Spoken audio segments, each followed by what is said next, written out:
اعوذ باللہ من الشیطان الرجیم، بسم اللہ الرحمن الرحیم۔ یہاں ایک بڑی مختصر سی بات میں آپ سے کروں گا۔ امام جعفر صادق نے ایک بات جو کہی کہ دین کی جو تبلیغ ہے وہ زبان کے بغیر کرو۔ اس حوالے سے میں یہ بات کرتا ہوں کہ دیکھیں، دین کے حوالے سے جو ماڈل ہمیں مدینہ کا ملتا ہے وہ پیسو دعویٰ کا ماڈل ہے کہ آپ خاموشی کے ساتھ اگر باعمل مسلمان ہیں، سچے مسلمان ہیں، دل کے آپ کھرے ہیں، دل کے آپ سچے ہیں، آپ اپنے اندر کے انسان کو خوبصورت بنا چکے ہیں، تو بخدا زبان ہلائے بغیر آپ لوگوں کو متاثر کریں گے۔ وہ ایک مرتبہ امام جعفر صادقی کا واقعہ ہے کہ ان کے پاس ایک فرد آیا، آپ نے اسے دین کی تبلیغ کی، وہ مسلمان ہو گیا۔ جو اپنے ملک واپس جا رہا تھا تو اسے آپ نے ایک ہدایت کی کہ جو تمہاری ماں ہے، اپنی ماں کو تم تبلیغ نہ کرنا، اپنی ماں کو دین کے حوالے سے ابھی کچھ نہ بتانا، اس لیے کہ وہ زمانہ تھا کہ بتانے کے نتیجے میں ماں ناراض بھی ہو سکتی تھی۔ آپ نے اسے کہا کہ اگر تو نے اپنی ماں کے ساتھ اپنے رویے کو اچھا رکھا تو ایک دن تو اپنی ماں کا جنازہ خود پڑھائے گا۔ یعنی وہ اشارہ دے رہے تھے کہ اگر تو نے اپنی ماں کے ساتھ اپنا رویہ اچھا رکھا تو تیری ماں مسلمان ہوگی اور تو اس کا جنازہ پڑھائے گا۔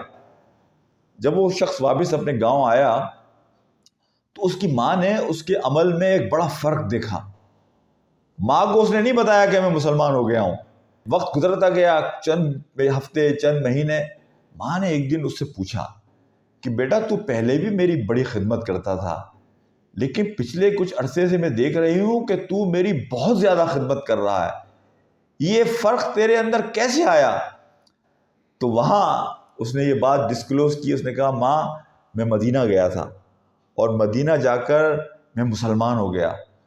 تو جب اس نے پوری تفصیلات اپنی ماں کو بتائیں تو اس کی ماں نے کہا کیا تو وقت کے نبی سے ملا تھا؟ تو اس نے کہا نہیں، میں وقت کے نبی سے تو نہیں ملا تھا، لیکن وقت کے نبی کے خاندان کے ایک فرد سے ملا تھا۔ تو اس کی ماں نے کہا کہ اگر اس خاندان کا ایک فرد اتنا خوبصورت ہے کہ جس نے تیرے عمل کو اتنا خوبصورت بنا دیا تو اس کا نبی اور اس کا عمل کتنا خوبصورت ہوگا۔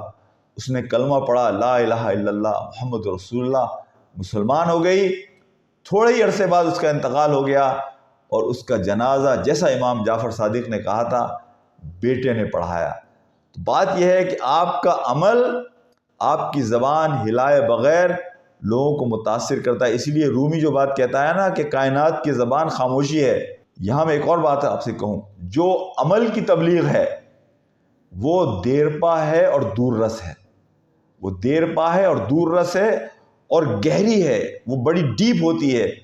جو عمل سے لوگ متاثر ہوتے ہیں کسی کے، ان کی زندگیوں میں انقلاب بہت دور رس اور بہت ڈیپ ہوتا ہے۔